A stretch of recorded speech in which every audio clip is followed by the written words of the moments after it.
This is Minutia Men with Rick and Dave. So, I don't like to brag, but here I am working through Lent, right? And you know what I do every year for Lent? You give up booze? No. I give up booze, okay. Right? And, there's usually a couple of asterisks next to it. Well, like if there's a wedding or something. Yes, I make plans. Right. For instance, you and I were going to Arizona in a couple of weeks. Yeah, so you're going to, you're not going to, right. I'm going to California for God a weekend. God is going to understand that, Yeah, I'm sure. I think it only applies to when I'm in town and I'm at home. Oh, but not even the garage, right? If you walk to the garage? No, the garage counts. Okay. The garage counts. All but right. I'm also, instead of just giving it up totally, I'm allowing myself one a day if necessary. Because I'm under a lot of pressure these days. So one a day maximum. Right. All right, that's it. Right. And you're doing the German. I mean, one beer, one wine, one. Right. But you're doing the Hofbrauhaus beer steins, right? Oh, It's like the 3 foot up. Now, I am on day 3 and I haven't had a drink yet. Well, you could stock them up then, so you could do 4 today. I've got to look through how that works exactly, but I think that's fine. It's rollover minutes, Rick. I think that's fine. So I'm sure I've told you this story before. We were at a game night, like a charity game night at a church during Lent, right? Yeah. And it was, they were selling beef sandwiches, right? Right, because you're not supposed to have meat It was a on Friday. It was a Friday. Oh, and by the way, I just pulled out Italian sausage for dinner tonight. Wasn't thinking, you know what? Anyway, so we were at this charity event, and they had the little, the food stand, and there was Italian beef sandwiches. Right. And behind there was a sign, Father blah, blah, blah, has provided a special dispensation so you can enjoy our Italian beef, 1 for $3, 2 for $5 or whatever. And I'm like, okay. Yeah. My people definitely, I'm like, all right, I understand. Yeah. So this is Lent. There are loopholes, yes. When is Good Friday? That's April. It's 46 days from the beginning or something like that. So that's a long time. Okay, so then there's Good Friday and then not so good Thursday and really great Saturday or whatever, or Ash Wednesday. You're mocking my religion, which is fine because I'm kind of doing it myself by one. I'm going to limit myself to 1 a day. It's a vitamin. It's the thought that counts. I think God is with me on this. All right, it's time for Minutia Men. The following is a Tony Lasano podcast, an Opie production on the Radio Misfits Podcast Network. This is Minutia Men with Rick and Dave. So, okay, I'm sorry. As our friend Tom Sikowski used to say to me, it's not like he's asking you to carry the cross.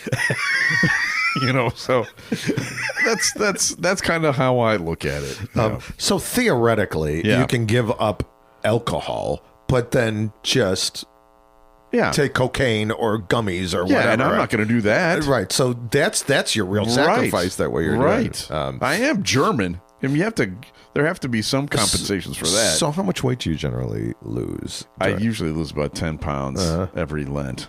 And then it comes back by the day after Easter Monday? Yeah. Well, wait, it's Fat Tuesday, but then it's Fat Monday. It's Rick again, Fat Monday. There's a reason why they call it Fat Tuesday, I'll tell you that. All right. Well, let's get going because this story comes out of South Africa. We must have done a story about South Africa. Of course, yes. Family takes dead relative to the bank as proof of death. A family caused chaos. God, I would have loved to have done this. A family caused chaos at Capitec Bank in Stanger, South Africa earlier this week when they took a deceased relative to claim a funeral policy. Okay, leading to a dramatic scene and temporary closure of the branch. Okay, Nikesh Hubala, of course, the owner of Taurus Medical and Security, said he received a group WhatsApp message about a body left in the bank this morning. I don't really know who Nikesh is. I don't know how the medical and security works out. But so this family, so he says, when I arrived, there was a bit of commotion. The family stood outside talking to officials while security, blocked off the bank. And the deceased was in a body bag on the floor inside of the bank's lobby. And it was because there was a dispute over a funeral policy. Well, it would have been impolite to not have him in the bag. Okay, good point. So evidently what happened, I guess in South Africa, I don't know, do the banks maybe issue insurance? I don't really know why the bank... Yeah. Who cares? It doesn't matter. All of us who've ever had to deal with a death certificate before knows what a pain in the ass this is. So he brings it, brings it over there. And from what I understand, it worked. You see, although how do you really know? If I was the bank teller guy, I'd be like, well, I don't know if this is Uncle Ed. Well, that's a good point. Right? Could have just gone... Taken any corpse, right? Going to like Corpse R Us and just pick one up. So while I was doing show prep, I stumbled upon, this is a small but growing trend. It's kind of related. It's kind of disturbing. There's a Tumblr blog named Selfies at Funerals. Okay. And there's like this new trend that when you go to a funeral, you take a selfie with the dead body. Oh my God. Right. And you upload it. Right. Now, boy, I could have millions of followers. Well, I go to one a week. That's right. It's listed on my notes right here, dude. You know how we're constantly talking about your eulogies and your prowess. Yeah. Let's monetize this somehow. Oh, okay. Boy. Maybe charge $5. You know how when you go to Vegas and the showgirls are walking up and down. It's not a funeral unless there's a picture of Rick with the corpse. A hashtag funeral selfies, right? No, you charge for these youngins that are doing this. Not a bad idea. So there you go. All right. Well, I have a story for. Actually, this is our new feature. Things people send us so we don't have to work. I asked you before we started taping if I said something about Pam Bondi, our Attorney General, last week. Yeah. I guess I didn't, right? I don't know. There's something in the air because people send me all kinds of stuff about her this week. Nice lady. She seems very nice, yes. So I picked out a couple. I probably have like 6 different things to choose from here. This first one is a comedian. Let's see if I can see what his name is here. It's Sammy Obeid. Okay. Sammy Obeid. It's very topical, brand new humor on the comedy stage about our Attorney General of the United States. Here we go. Bondi? I don't even just know how to get into like a rant about Pam Bondi without saying this bitch like 10 times. So I don't know. I really just don't know how to approach it like any kind of sophisticated way. There's this collective rage right now because of the Epstein files, and she lied to our faces. I've never seen our society hate one person in just one day than I saw with Pam Bondi in the last 24 hours. And it's a beautiful thing because I'm seeing it like across the political spectrum. I'm seeing it amongst different religions. And who would have thought that like hate could bring us so close together? You could say it's bonding. That's a dad joke. Yeah, I like it. Not bad. I like it. But here's the one that I thought was the best, and this is not. I'm going to have to describe it a little bit as it happens here. This is AI messing with a scene from Jaws, and everybody's seen Jaws. You know the scene where Chief Brody is in the back of the boat. And he's throwing shoveling chum. Right, yeah. And then the shark comes out, and he goes and says, "You happy? We're going to need a bigger boat." Yeah. All right. There's just one slight alteration to that scene, and I'll describe it as it happens. Here we go. Slow ahead. I can go slow ahead. Come on down and chum some of this shit. Okay. Instead of the shark coming out, right now Brody's face is like, ah! Instead of the shark, it looks like a mermaid version of Pam Bondi. Just her head comes out all wet, and she says, "The Dow is over 50,000 right now." Brody all worried. He slowly backs away. He's walking back into the galley with Quint, and he says, "You're going to need a bigger boat." There it is. You got to get it. It's out there. It's on Instagram. You'll find it for sure. And the 2.5% of people in America who have meaningful investment portfolios. They love the fact that the Dow is at 50,000. Well, that is true. That's fine. It's nice that it's 50,000 for them. Yes, absolutely. Hey, we got a review. This is from Pearl Jam fan. 74. Okay. Minutia Men is a smart podcast without being snobby. Silly without being dumb. Men of the people, really. You're an everyman. Yeah. Right. Mm-hmm. And the kind of show that makes you say, "Wait, is that real?" Yeah. And that's from Pearl Jam fan 74. So please like, subscribe, and you do Do the stuff that you're do the supposed reviewing to do. things. That'd be you great. Get all sorts of special features. Time now for Studio Walls. And the words of the prophets were written on the studio walls. So it's almost baseball season, Dave. Mm-hmm. In fact, you and I we're going to spring training. Yep. On March 11th, I think, something like that. 11th so to the 13th, maybe. Coming up, we're going to see a game that features the Chicago Cubs. Yeah. And this happens to be the birthday this weekend of former Cub Adam Greenberg. One of my favorite Cubs. You remember Adam Greenberg? I do. His entire career consisted of one pitch. Yep. And didn't he then a few years later? Yeah, I don't count that. Okay. I don't count that. This is, here. I think I set the stage who Adam is, and he'll explain a little bit about it. Here we go. Imagine, if you will, he's a fifth-round pick in 2002. He works his way up through the Cubs minor league system. Hard work, long bus rides, sweat on your brow, nights of wondering, is it worth it? And then one day, you get called into the manager's office, and he says, kid, you're going to the show. It's been 4 hard years of work and toil and sweat. Now you have your big chance. July 9th, 2005. The manager, Dusty Baker, with his toothpick in his mouth, looks down the dugout and says, Greenberg, you're batting for the pitcher. You hop up. You get your Wonder Bat. You run out to the batter's box. You dig in. You feel the red clay underneath your cleats. You smell the grass. The catcher says, welcome aboard, Rook. And the umpire says, play ball. You know that your family's out there supporting you. You hear the crowd. And then you don't hear them at all because you're in the zone. This is it. This is the beginning. The pitcher goes into the windup. You're thinking, bring it on. Then a 90-mile-an-hour fastball hits you right in the head, career over. Does that pretty much sum up what happened on that day? It sounds like the good opening to the movie. So Yeah, Right, exactly. I'm Right. just gonna say you're hired. Yeah, right. I am available for voiceover. Yeah, it was total. That was total Field of Dreams, Moonlight Graham. There wasn't it? Tug McGraw gets his bony finger. You know. But that was pretty much it, wasn't it? I mean, we were watching that day, and, you're the young rookie coming up from the minors. I think you came up the same day as Matt Merton. Wasn't that right? Yep, same day. And then, boom, it's all over. And what was that like?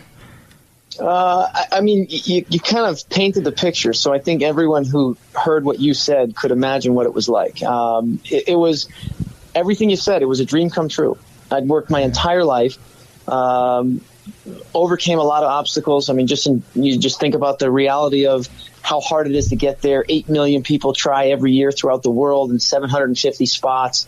I'm 5'8" and 3/4 from Guilford, Connecticut. I mean, everything is going against you in a game built around failure to begin with. Right. So to be able to have the opportunity to get called up, I mean, obviously now I look back on it and I can acknowledge and accept how tough it really is. But it was just like the culmination of a life's worth of work. Yeah. And for one instant, 0.3 of a second, to have the first 1/10 of a second, and this is how when the ball left the pitcher's hand, I said, don't bail out because I don't want to look stupid bailing out and have it curve over for strike one. Yeah, and right. 10-2 was, that's not breaking. And then it was get the heck out of the way. And that was, the ball caught me so perfect. It was up under the helmet, hit me square on the back of my head. And everything was just, I guess it was meant to be. But yeah, it was unfortunate because I so badly wanted to be a part of that team and that organization and being a part of the turnaround to win a World Series. But it wasn't my time. Yeah. Yeah. That's heartbreaking. He has become, though, a pretty prominent motivational speaker. Oh, is that true? Yeah. I didn't know that. Yeah, he and I think later on in the interview, he described the noise. Yeah. That it was like literally a gun going off Yeah. next to his ear. Yeah. It's episode 63 of Minutia Men's Celebrity Interview. If you want to find it, it's worth listening. He to. was he's a good guy. Yeah. And Yeah. it's for a Cub. Yeah. But no, Can I only mean, be so good. No, he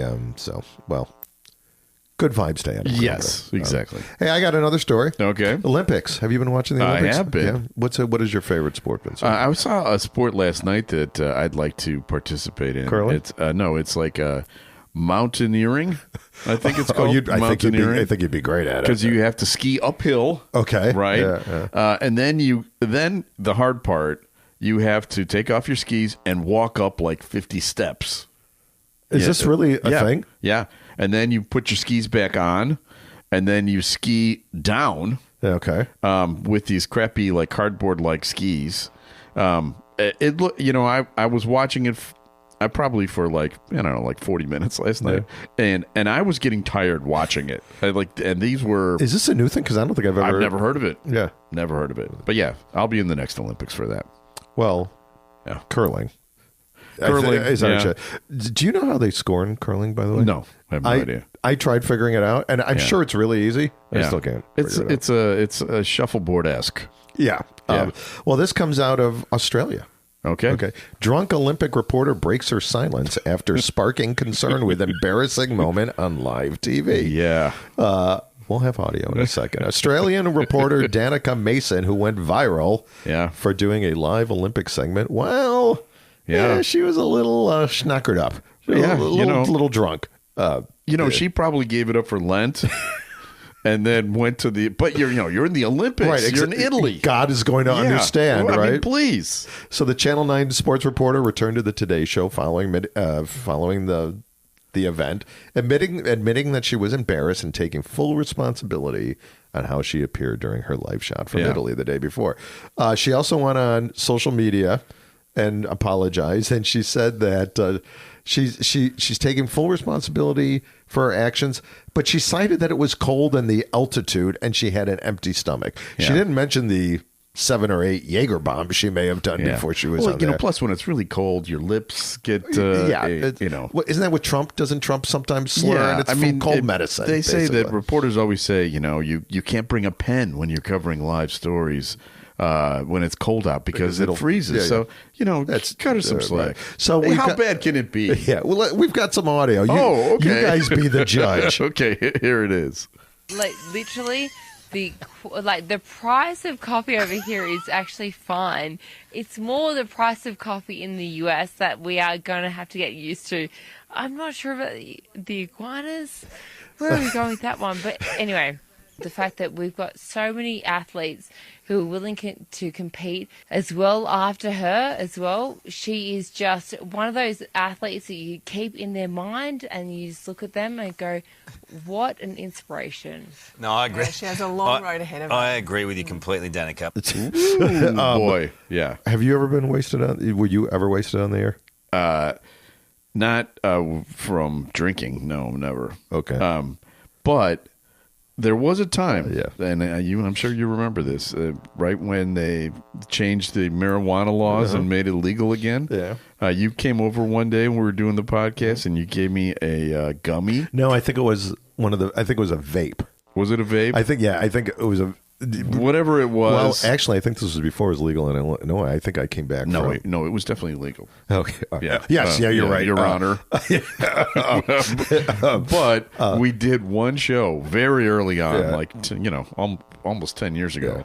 And we have never done that again. Because that was really stupid. We thought it was great. Yeah. No, we didn't. I remember panicking during the show. But we went ahead and aired it. But we did. We did. So if you want to find it, we've got 450 of them. We're not going to tell you the number. You figure it out. All right, Dave. I have a story for you. And this is, people say we are constantly concentrating on older people's stories. This is something for the youth. For the youngins? Yes, for the youngins. You know who Logan Paul is? Yeah, I think so. He's like an influencer guy who now boxes and stuff. He's pretty despised. Everyone pretty much. Doesn't he have a brother that's hated too? Yeah, they're not nice guys. Yeah, I don't know who they are, but anyway, they're making a ton of money in their little internet world, and he's in wrestling. He's a social media star. Right. He also is a collector of Pokemon cards, like most people his age. Right. And because he's got a ton of money, he bought a Pikachu Illustrator Pokemon card, which is the holy grail for Pokemon collectors. So this is like the Roger Hornsby of... Is it Roger Hornsby? No, Honus Wagner. That's it, yeah. It's like the Honus Wagner of Pikachu cards or whatever.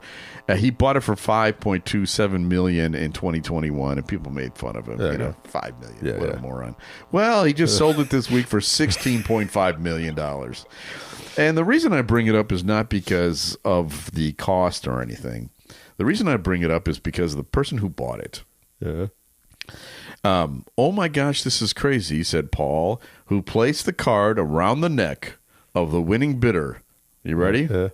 AJ Scaramucci, the son of White House Communication Director, former and good friend of the show, Anthony Scaramucci. That's who bought it. Really? $16.5 million. So this is the Mooch's son? The Mooch's son. And I think people remember the Mooch appearing on our show. 3 or 4 times, right? Well, I've got a couple of clips. Okay, sure. Would you like to remember Mooch saying this? One time I'm on the Bill Maher show. I was defending him. Stormy Daniels was on the show with me. And by the way, that's another issue. Trump has probably heard the following 4 words, okay, that no man can recover from. You want to hear the 4 words? Sure. Yes. Yeah, is it in yet? Those 4 words no man can recover from, okay? So, after yes. listening to Stormy, I'm sure that's another problem that this guy's living with. That's Anthony Scaramucci, who also said this. For mankind, the biggest tragedy is I don't think Trump has been laid in 3 years. Yeah, you really. Can't get access. You can't get access to Pornhub in the White House. They got those sites blocked. Well, you would know. This is I would know, by the way. But I think this is a guy, okay, that has literally probably not had a sexual encounter, in 3 years, which I think is another big problem for the civilization. You know what I mean? Someone should let him get laid. You know what I mean? Why Melania looks so warm next to him? So happy. That's Anthony Scaramucci. So the last time we talked to him, do you remember? We called him and a son and a kid. We might have talked to him. But how does he have? I mean, the kid is like 9 years old. How does he have? Oh no, it must be an older son or whatever. All right. Well, so there's my story. We get a lot of people checking in with us, and one of the emails I get a lot is, "Why don't you guys have the Mooch on again?" Okay, we should maybe do that. Yeah. But anyway, there are other emails too. Time now for Rick and Dave to open up that e-bag of email. This is from Keith. All right, Dave. This is from Facebook. He sent it to it via Facebook. I saw you post a story about Harry Carey's death anniversary, which, by the way, was this week. All right. Here's my story. Late summer, early fall of 1983, I was a student at IU, Indiana, majoring in telecommunications. I secured an interview with Harry at Wrigley on the topic of pay TV for sports and the future of cable TV in general. What a great 45 minutes he gave me on the Saturday morning. Fascinating conversation that touched on a lot of topics outside of sports vision. I treasure that tape, and Harry is a Chicago treasure and an American treasure. Yeah. Right. Now, our interactions with Harry were a little different than that when we were in college. Yeah. Do you remember? I remember... Sort of refresh my memory, because I think you and Dane were more. But so I didn't meet there him was yet. a show called I think it was called Back Talk that aired like our talk show, and Dane Placco was actually the host of it, and the producer of that show was Nancy Lowenhertz, who's a very nice girl that was like our age. So now she's 60. So she was booking Harry. And Harry, when she got Harry on the phone, Harry just ripped into her, and she started crying, and that was my memory. All right, so a few months later, we go to Chicago for a convention because our station carried the Cubs, WPGU in Champaign. We carried the Cubs. I went with our general manager, who happened to be my girlfriend at the time. And we were at a banquet for the affiliates. I'm sitting there with my girlfriend, who's like 22 years old, a cute blonde. Right. Harry comes up to our table and pushes me out of the way so he can hit on my girlfriend right in front of me. That was Harry. And Harry was 75 or whatever. Yeah. Now, I mean, when I went into the business professionally, I had many interactions with him, and most of them were good. But there was also one time professionally, towards the end of Harry's life, 1994, 95, somewhere around there. There was a special about Harry on Channel 9. And in the paper, it said, and Bob Costas was the host of it. And there was a special, in the paper, it said that he was going to tell a great Elvis story. The special aired, and there was no Elvis story. So I called Harry, and I said, will you come on with us to tell us this Elvis story? Because we got to hear it. Harry hung out with Elvis or something. Please come on and tell us that story. Well, Harry came on with John, and I think you'll get a little idea of what Harry's personality is like as this interview goes. It's about 30 seconds. Okay, I'm going to play it for you. Hey, tell us about the time you met Elvis. You know, I watched that. Oh, that's too long a story. And, it's early in the morning, and we both have other work to do. Now, wait a minute. They can read it in my book. They can read it in Vineline. It's a great story. It's the truth. And this is one of the occasions when the truth sounds like fiction. Now, you know that Lisa Marie Presley married Michael Jackson for real.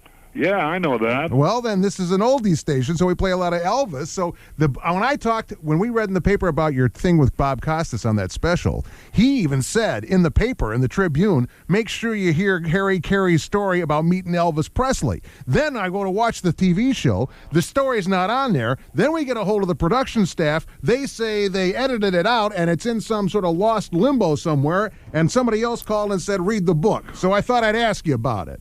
John, I tell you, I've been longer on with you than I wanted to be. And, it's early in the morning. We've got a lot of things to do. He wouldn't tell it. He wouldn't tell the story. So the reason you had him on was to tell the story. Yeah. He just refused. Yeah. He wouldn't do it. Yeah. Like, what are you doing? Yeah. All right. Well, we have another show we should talk about. Yeah, we just got off an interview a few minutes ago before we went on did. We interviewed Jim Elsner, who's the author of Sirens in the Loop, which is about the history of the City News Bureau. Very interesting. This great book. We didn't get a chance to tease Hal Eisner, who's on there right now. If you go to Minutia Men Celebrity Interview, there's an interview with Hal Eisner, who's like a broadcasting icon. He is maybe the most famous TV reporter in Los Angeles. In L.A., yeah. And he had some great stories, too. So be sure to check that out, Minutia Men Celebrity Interview. All right, Dave, it's time for our audio of war. We need to thank our people here before we get to it. Tony Lasano, thanks again for all that you do. And also Ed Silla for distributing our content via your wonderful Radio Misfits podcast network. The Podfather. Okay, we lost a big Chicago icon this week, other than Harry. That's just the anniversary of Harry, but we lost Jesse Jackson. Jesse, yeah. And we wanted to pay tribute to Jesse. Do you know that when I had Cub tickets? Yeah. When I was in that, I had an eighth of a season, and our seats were so good, Jesse Jackson's were 3 rows behind us. Wow. Yeah. That was hot. And he was a nice guy, would say hello to him. He was Jesse was an athlete. University of Illinois football, right? Right. And he was good friends also with who's the former Secretary of State, the other Andrew Jesse. Young? No. Jesse White. Oh, Jesse White. They were good buddies. But anyway, so living in Chicago, we ran into Jesse many times. And here is, we believe, his finest moment. Yes. This is Green Eggs and Ham. Here to read from this classic is the Reverend Jesse Jackson. Tonight, rather than read from 1st and 2nd Samuel, I read from Sam I Am. According to the Latter-day Saint Seuss, you do not like green eggs and ham? I do not like them. Sam I Am.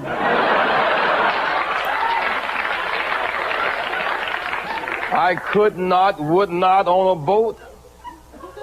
I will not with a goat. I will not eat them in the rain. I will not eat them on a train. Not in the dark, not on a tree, not in a car. You let me be. I do not like them in a box.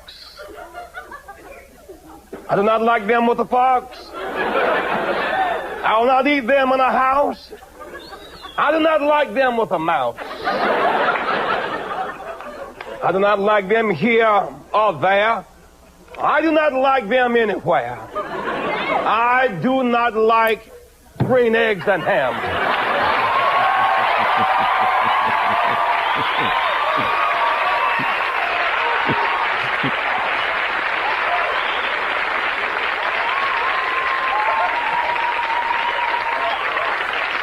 I do not like them, Sam. I am.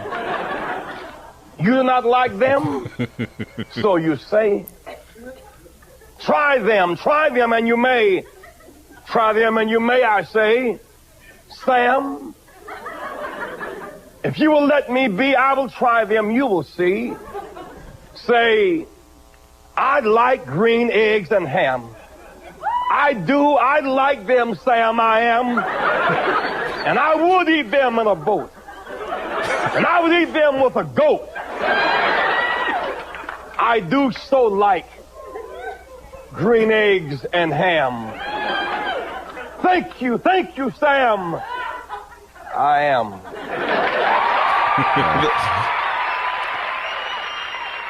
Genius. And you know, I gotta say, delivered it perfectly. Yeah. Rest in peace, Reverend Jesse Jackson. All right, people to thank. We need to thank our executive producer, Tony Lasano. And also, let's thank Ed Silla, the Radio Misfits Podcast Network.